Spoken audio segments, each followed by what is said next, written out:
8월 6일 주님과 하루를 시작하는 새벽 묵상 함께 같이 하도록 하겠습니다. 오늘 본문은 예레미야 46장 13절에서 28절까지 말씀이고요. 심판은 경고를 무시하는 자들에게 주시는 회복을 위한 지름길이라는 제목으로 함께 말씀을 나누기를 원합니다.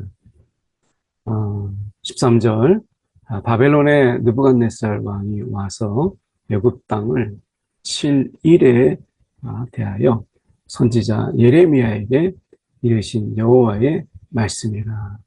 그래서 이제 느부갓네살 왕이 이제 애굽 땅에 가면 그들이 안전하고 평안이 있고 또 기근이 없고 뭐 이런 여러 가지 이유를 대고 애굽 땅으로 피신했던 남은 자들이 있었죠. 하나님께서 그 유다인들에게 하나님이 말씀하시는 거예요. 14절에 너희는 애굽에 선포하며 믹돌과 눕과 다마네스에 선포하여 말하기를 너희는 굳건히 서서 준비하라. 내 사방이 칼에 삼키웠느니라 라고 말씀하시죠. 하나님이 이 애굽의 땅에 하나님께서 느부갓네살을 보내시게 되는데 너희가 굳건히 서서 준비하라. 너희가 한번 해봐라. 이렇게 말씀하시는 거죠. 준비 한번 해봐라. 너희 장사들이 쓰러지면 어찌하느냐. 그렇게 자랑하던 너희 장사들이 쓰러지고 그들이 서지 못하는 것은 이게 무슨 까닭이냐. 하나님께서 여호와께서 그들을 몰아내신 까닭입니다. 하나님이 하시는데 하나님이 그들을 몰아내시는데 그들의 장사가 어떻게 그걸 막을 수 있으며 굳건한 준비가 그것을 어떻게 막을 수 있느냐라고 하는 거예요. 그래서 우리가 최고의 준비는 결국에는 하나님이 모든 준비를 다 했어도 우리가 하나님이 함께 하시지 않으면 그 준비가 허사이고요. 우리가 준비가 좀 부족해도 하나님이 함께 하시면 그것이야말로 최고의 준비가 되는 것입니다. 그래서 우리는 기도 가운데 하나님을 우리의 준비 가운데 모시고 그리고 그분이 함께 하시기를 구하는 오늘 이것이야말로 최고의 준비다. 준비의 완성이다. 라고 하는 것입니다. 오늘 보면 굳건히 서서 준비하라. 그런데 하나님이 그곳에 계시지 아니하면 그들의 준비가 다 허사가 되고 마는 것이죠. 16절에 그가 많은 사람을 넘어지게 하심에 사람이 사람 위에 엎드러지며 이르되 일어나라. 우리가 포악한 칼을 피하여 우리 민족에게로 우리 고향으로 돌아가자 하도다. 그들이 이제서야 이제 우리가 지금 다시 이 유다로 예루살렘으로 가자. 우리 민족에게로 가자. 이렇게 이제 이야기하는 거 뒤늦은 후회이죠. 그러면서 그들이 그곳에서 부르짖기를 애굽의 바로 왕이 망하였도다. 그가 기회를 놓쳤도다. 기회를 놓친 것은 바로 왕이 아니고 그들이죠. 하나님이 분명히 경고하셨고 또 회복을 말씀하셨는데 어쩌면 기회를 놓친 것은 지금 바로 왕이 아니라 지금 남은 자들 어떻게 보면 유다와 예루살렘에 남아 있었다라면 하나님의 회복을 정말 기적 같은 회복을 경험했어요. 그들이 기회를 놓친 것이죠. 어떻게 보면 지금 뒤늦은 후회 속에서 민족에게로 고향에게로 돌아가자 하는 그들의 안타까움을 보게 돼요. 하나님의 경고를 우리가 무시하면 심판이 오게 되고 그 심판 속에서 하나님의 진노를 드러내시는 것이죠. 만군의 여호와라 일컫는 왕이 이르시되 만군의 여호와라 일컫는 왕 모든 왕들의 왕이시잖아요. 왕이 이르시되 나의 삶으로 맹세하노니 그가 과연 산들 중에 다볼같이 해변에 갈멜같이 오리라. 하나님께서 지금 말씀하시는 게 이런 다볼, 갈멜 이런 것은 이스라엘의 아주 대표적인 이런 산을 이야기합니다. 하나님께서 지금 맹세하시면서 말씀하시는 게 우리가 산들 중에 다볼같이 해변에 이 갈멜같이 오리라. 하나님께서 그렇게 말씀하시는 거예요. 애굽에 사는 딸이여 너는 너희를 위하여 포로의 짐을 꾸리라. 노비 황무하며 불에 타서 주민이 없을 것임이라. 하나님께서 지금 친히 임하셔서 그들을 치시고 왕이심을 보이실 때 너희는 짐을 꾸리라. 이렇게 말씀하시죠. 하나님이 하시면 막을 자가 어디 있고 하나님이 나서면 내가 그걸 주저앉힐 자가 누가 있겠어요. 하나님이 분명히 경고하고 그리고 회복을 말씀하셨을 때 우리의 생각, 우리의 어떤 현실 이것을 다 뒤로하고 말씀을 붙잡아야 되는 곳인데 그렇지 못한 곳이죠. 오늘 우리에게도 지금 계속되는 이러한 일들이 있죠. 하나님이냐 세상이냐 하나님이냐 나냐 이런 문제 속에서 우리는 어떤 순간에도 하나님을 우리가 택하고 하나님을 붙잡고 하는 이것이 중요하죠. 결국 믿음이라고 하는 것은 어떤 상황 그리고 어떤 처지 그리고 어떤 조건 속에서도 하나님을 붙잡는 이 믿음의 싸움이라는 것이죠. 애굽은 심히 아름다운 암송아지일지라도 북으로부터 쇠파리 떼가 줄곧 오리라. 또 그 중에 고용꾼은 살진 숫송아지 같아서 돌이켜 함께 도망하고 서지 못하였나니 재난의 날이 이르렀고 벌 받는 때가 왔습니다. 그들의 교만 그리고 유다인들의 하나님의 이 말씀에 대한 무시, 자신들의 생각을 주장하고 하나님의 뜻을 따르지 않는, 따르겠다고 했던 그들의 이 약속도 스스로 파괴하고 깬 그들에게 임하는 것은 하나님의 재난 벌이죠.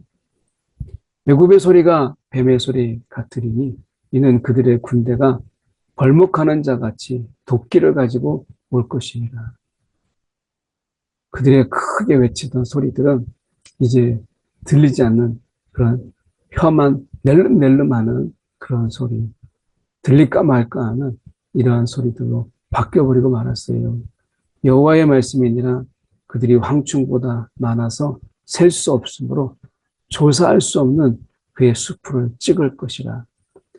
애굽이 기병들의 수와 동맹군의 수를 자랑하고 그리고 그 수와 규모를 자랑하지만 하나님께서 바벨을 통해서 보내시는 그는 숫자가 의미가 없는 그들의 기병의 수와 동맹군의 이런 수의 자랑이 아무런 의미가 없는 하나님이 그들을 황충보다 많아서 셀 수 없다라고 말씀합니다.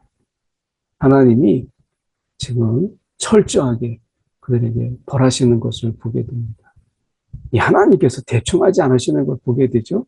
하나님이 우리가 일하심은 철저하게 하세요. 확실하게, 애매하게, 그리고 뭔가 하는 둥 마는 둥 이런 게 없으시다. 하나님은 우리를 훈련하실 때도 철저하게 확실하게 하나님이 훈련하세요. 저의 경우에도 하나님이 교만을 꺾고 하나님이 순종의 훈련을 시키는데 정말 철저하게 막 10년을 훈련하시는데 정신이 없어요. 어떻게 보면 하나님께서 우리의 이 부분들, 하나님이 우리가 도려내야 되고 잘라내야 될 이런 부분들에 대해서 하나님이 훈련하실 때 그 훈련은 정말 철저하죠. 딸 애굽이 수치를 당하여 북쪽 백성의 손에 부침을 당하리로다. 하나님이 애굽을 아끼셨지만 그가 이제 교만함으로 수치를 당하고 북쪽 백성의 손에 부침을 당하리로다. 하나님이 그들을 넘어뜨리려고 할 때 어떻게 안 넘어질 수 있겠어요? 결국 애굽이 왕이 아니라 하나님이 왕이시다. 하나님이 왕이시다. 라고 하는 것을 보이시는 거예요. 오늘 우리의 삶 속에서 하나님이 왕이시다. 이걸 인정하는 것. 그리스도께서 우리의 왕이시고 주인이시다. 라고 하는 것. 이걸 인정하는 삶이 지혜죠. 내가 그 말고 어떤 게 의지할 수 있겠어요? 돈, 건물, 또 세상 사람들이 이야기하는 이런 권력. 이거 다 보면 소용이 없는 거예요. 잠시 잠깐 뭔가 힘이 되고 의지되는 것 같아도 하나님이 그거 다 넘어뜨리면 아무것도 아닙니다. 하나님이 계셔야 그것도 의미가 있는 거지. 하나님이 없는 그것들은 아무런 의미가 없다라고 하는 것이죠. 오늘도 왕이신 하나님을 인정하는 것. 이게 간단한데 쉽지가 않죠? 오늘 다시 한번 하나님이 우리의 삶의 왕이시다라고 하는 것. 순간순간 있지만 또 말씀을 통해서 붙잡는 것이 지혜죠. 오늘 말씀에 25절에 만군의 여호와 이스라엘의 하나님 여호와께서 만군의 여호와 그리고 이스라엘은 작은 이스라엘이 아니고 하나님이 이제 이방인까지 다 포함하는 큰 이스라엘 하나님이 친히 하시는 그 이스라엘 하나님이 통치하시는 이 하나님이시죠. 이스라엘 하나님이 하셨다. 오늘 하나님께서 말씀하시니 보라 내가 노예 아몬과 바로와 애굽과 애굽의 신들과 왕들 곧 바로와 및 그를 의지하는 자들을 벌할 것이라. 의지할 자를 의지해야 되는데 의지할 자가 아닌 그런 자들을 의지하는 이 죄야말로 큰 겁니다.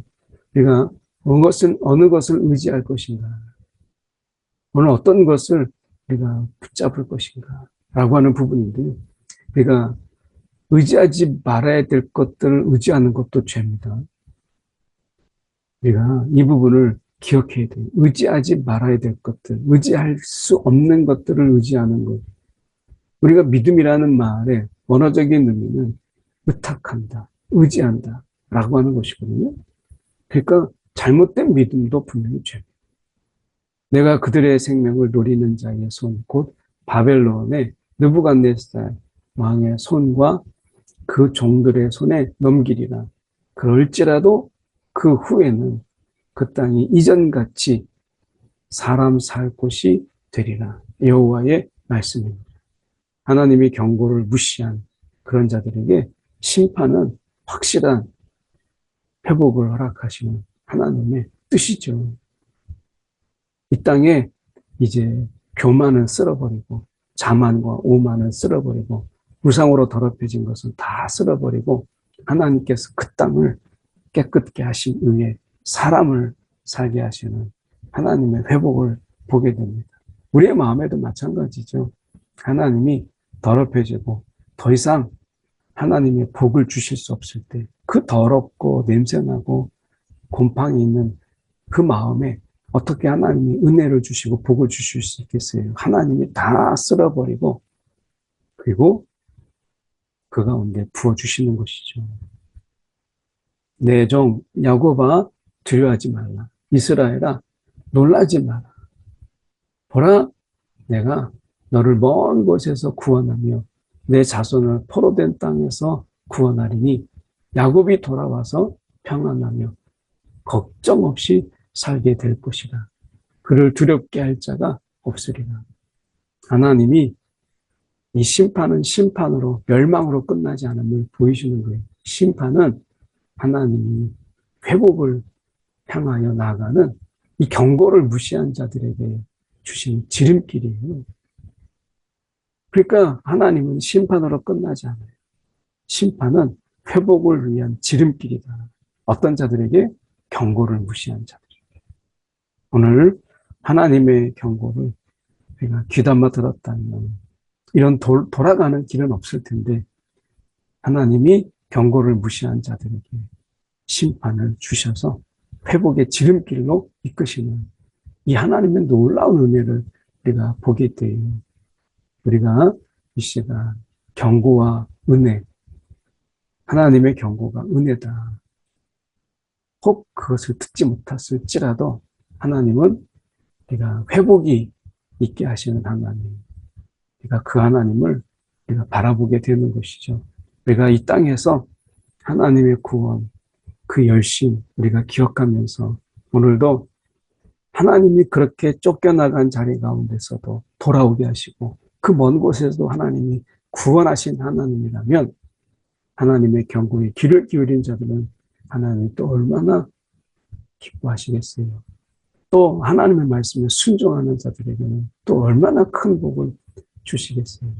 오늘 하나님의 말씀을 붙잡고 또 하나님을 의지하는 저와 여러분 되기 원합니다. 기도하겠습니다. 사랑에 많으신 하나님 아버지, 오늘도 온전히 하나님을 붙잡고 하나님을 의지하며 하나님의 뜻에 귀를 기울이는 때때로 우리가 실패하고 이것에 대해서 넘어질지라도 돌이켜서 하나님을 붙잡는 일에 신실하게 하여 주시옵소서. 살아계신 예수의 뜻을 받들어 기도드렸나이다. 아멘.